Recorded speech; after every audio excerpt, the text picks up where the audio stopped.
Let's start with some news from the auto industry. Not great news.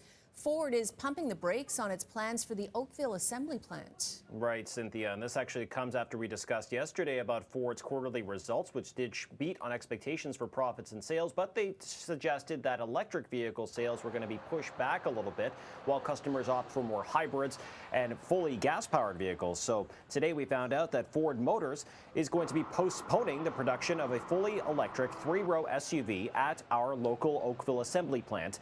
It's going to be pushed back by 2 years to 2027.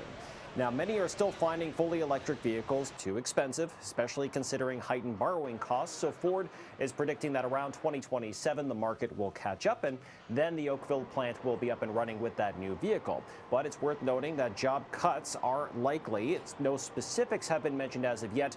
About 3,000 workers are currently under contract through that assembly plant, Cynthia. All right, Ari. Now, these are tough days for bricks and mortar stores. Everybody's buying online, but one company keeps on succeeding. Absolutely, and it actually comes right as there's lots of competition heating up with grocery stores and the like.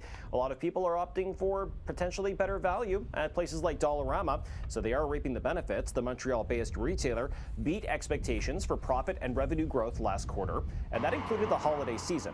Customers looking for better value flocked to Dollarama, and so in fact Dollarama reported that there was an 11% increase in total transactions, and the average transaction increased in size by more than 2%. Dollarama is planning to hike its dividend by about 30%, and the stock gained almost 10% on Bay Street today.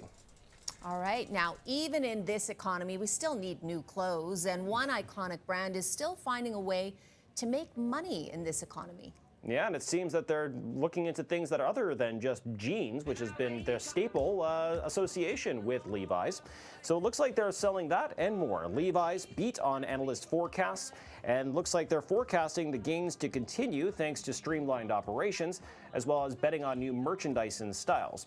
Now, it is worth mentioning that the streamlined operations that Levi's benefited from involved job cuts. About 15% of the workforce was laid off back in January, but it is turning the tide now, so Levi's beat on expectations for profits and revenue, is expecting that trend to continue, and they're betting on a few new items. So they're betting on denim skirts, non-denim athletic pants, and even bringing back the 90s era baggy jeans, which of course is like 30 years too late. I should have never gotten rid of mine to begin with, Cynthia.